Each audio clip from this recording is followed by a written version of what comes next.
They claimed I was exaggerating, and that I was simply jealous of Amelia.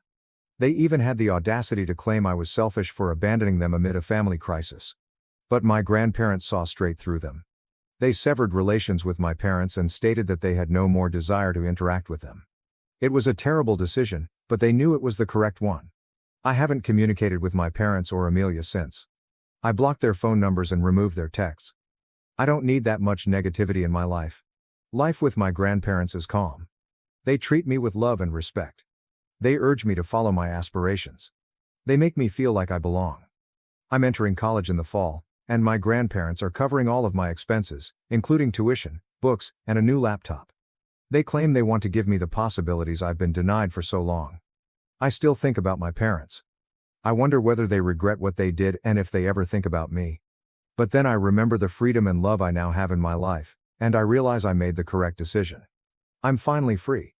Free of expectations, comparisons, and the continual sense of not being good enough. I'm free to be myself and pursue my own path, which I understand is the best gift of all. It has been a couple years since I left my parents' place. I'm thriving in college, making new friends and pursuing new interests. My grandparents are my rock and biggest supports. They're getting older, yet they're still full of energy and love. I heard through the grapevine that my folks are struggling.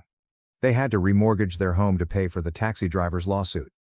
Amelia is working, but her salary is insufficient to cover their expenses. They are caught in a cycle of debt and resentment. I do not feel sorry for them. They made their decisions, and now they must live with the consequences. I'm moving forward. I'm embracing my new life and family. I'm finally living the life I was destined to live, and it's stunning. Now to the next story, story 2. I moved in with my sister and her husband, but his behavior became controlling and inappropriate, peaking when I mentioned I was dating someone. I'm Ashley, 17F. My sister Jess, 25F, and her husband Jake, 34M, have been married for 2 years. They met when she first started college and have been together ever since. As far as I know, they've never had an issue, and whenever they came around to visit, they appeared to have the perfect connection. My parents never really made the best decisions in life, so my sister practically raised me herself. I'm quite grateful to her for this, and I know she had to make numerous sacrifices to be able to do so. When she was in college, I called her at least 3 times a week to check in and see how she was doing. She'd chat about school, job, and her plans. Then she'd talk about Jake. She described him so well that it raised my own expectations of love. For example, she'd tell me about all the flowers she received, the lovely dates she went on, and how he treated her so well. After living with my parents, who should have divorced a long time ago, I didn't have a clear idea of what a good partnership looked like. So I became fairly close to Jess and Jake. Growing up, my sister and I were always together. So, when Mother introduced me to Jake, it felt like I had finally found an elder brother.